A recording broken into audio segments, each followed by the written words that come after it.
Numa época de grande perseguição do Império Romano, especialmente nesse caso o imperador Séptimo Severo, nós tivemos o caso da jovem Perpétua, que tinha na época 22 anos de idade e que foi levada à prisão. Perpétua pertencia a uma família muito nobre, muito rica, de Cartago, que fica no norte da África. E o pai era o único pagão que tinha na família, era dedicado mais às coisas comerciais do mundo.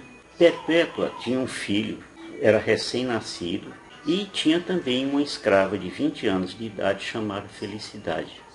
Essa escrava Felicidade, ela estava grávida de 8 meses, quando foi presa com a Perpétua.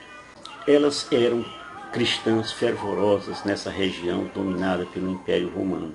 Nessa época, perseguiam todos os cristãos com violência absurda. Contudo, elas oravam e mantinham a fé, justamente apoiadas por outros 6 cristãos, que também na época foram presos com elas.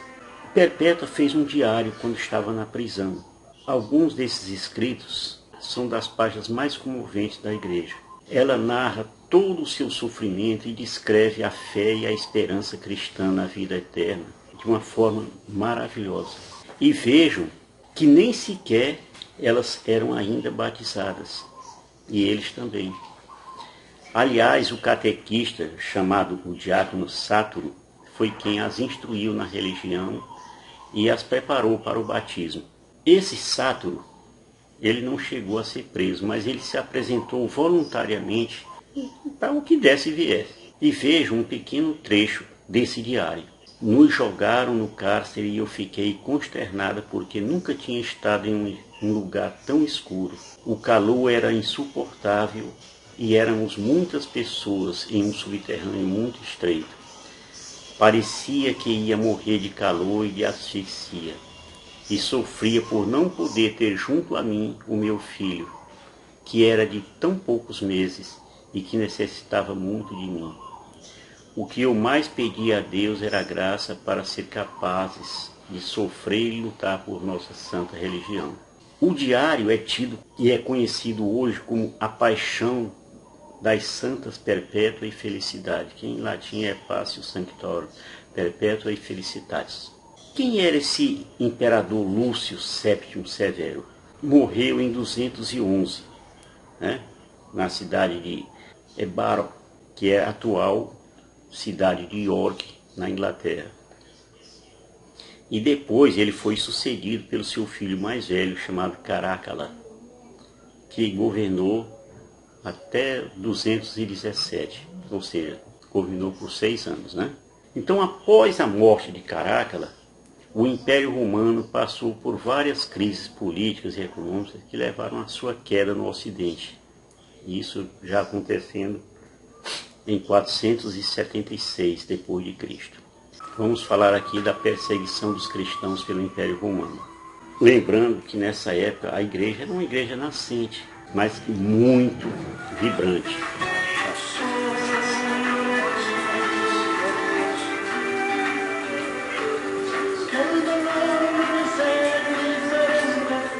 Os cristãos, tidos pelo Império Romano como uma seita religiosa perigosa, foram perseguidos por vários outros motivos.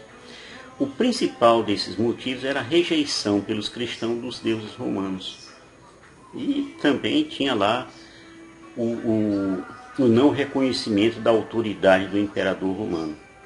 Isso aí era fatal, Aconteceu também que os cristãos se recusavam a fazer sacrifício a esses deuses romanos. E isso era considerado uma ofensa gravíssima por eles. Então, por incrível que pareça, a religião cristã era vista como uma ameaça à ordem social. Vejam só. Pois ela pregava justamente a igualdade entre as pessoas, independentemente de sua posição social. Por fim, os cristãos eram frequentemente acusados de crimes como incêndio criminoso, canibalismo, incesto, ainda que todas essas acusações fossem falsas. Mas eles precisavam de um pretexto para poder atacar os cristãos. Essa perseguição ela começou no primeiro século da nossa era agora, né, depois de Cristo, e continuou até 313, quando Constantino permitiu o cristianismo, que depois foi oficializado como religião do Império pelo imperador Teodósio, isso já em 390. Então vamos falar aqui da execução em Cartago. Perpétua, Felicidade e outras 6 pessoas foram executadas num anfiteatro em Cartago, atual Tunísia, né, no dia 7 de março de 203. E essa execução foi por decapitação. Antes, as 2 foram lançadas na arena juntamente com os outros companheiros, né, para serem pisoteados por touros e vacas. Era isso que eles faziam. Quando não era leão, eram essas coisas aí. Então Perpétua foi a primeira a ser atingida.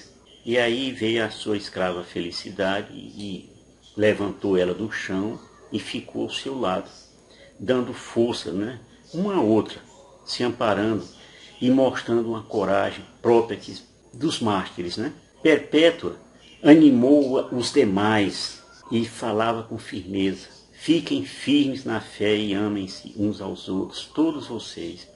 Não deixe que martírio seja pedra de tropeço para vocês. Então Felicidade foi decapitada primeiro, a escrava, né? Em seguida, o soldado que faria o mesmo com Perpétua errou o local do golpe, não atingiu aonde deveria atingir, o pescoço. E isso aí fez com que ela lançasse um grito de dor, mas com a sua própria mão, Perpétua pegou na mão do soldado lá do algoz, né? E disse para ela: o local exato é aqui, para ser cortado pelo machado. Nada sabemos dos outros 6 cristãos, mas cresce que foram todos martirizados. Apesar das perseguições, a igreja manteve a presença em Cartago até o século XI, quando os muçulmanos foram lá e conquistaram. Eles mantiveram seu domínio, eles muçulmanos, até o século XVI, quando foi reconquistada ou foi conquistada pelos espanhóis. E hoje, Cartago é uma cidade moderna e próspera. Eu vou botar uma fotozinha aí, com uma rica história e cultura. Tá bem? Falar aqui um pouquinho do parto de Felicidade na prisão. Lembrando que Felicidade era a escrava de Perpétua. Temendo a pena de morte, Felicidade pedia diariamente a Deus que seu filho nascesse antes que ela fosse executada. E foi assim que aconteceu. Embora tivesse um parto muito sofrido, o seu filho nasceu livre. O filho de Santa Felicidade nasceu apenas 2 dias antes do seu martírio na arena, ou seja, antes da sua morte. Mas ela viu o filho. Falemos agora das santas Perpétua e Felicidade, canonizadas já, né? Aliás, elas são consideradas 2 das santas mais importantes da Igreja Católica, e a história de ambas é um exemplo de fé e coragem para os cristãos em todo o mundo. A memória dessas santas é celebrada pela Igreja Católica no dia 7 de março. Vamos, bota o 8, né?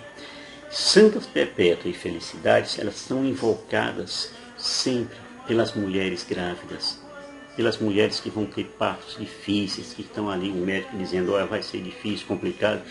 Elas são invocadas nesse sentido, justamente pelo fato de terem sido martirizadas, ou seja, de morrerem por causa da fé em Jesus Cristo. Ambas foram canonizadas e se tornaram exemplo de fé e coragem, como eu já disse antes, e aumentando bastante o número de cristãos, especialmente naquela época.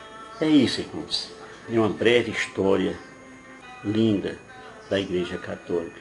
É um pequeno relato dessas 2 santas veneradas pela Igreja Católica, pela Igreja Ortodoxa Católica, né? E pela Igreja Anglicana. E lembre-se, nas dificuldades do parto, invoque Santa Perpétua e Felicidade. Tá bom? Shalom do Pai.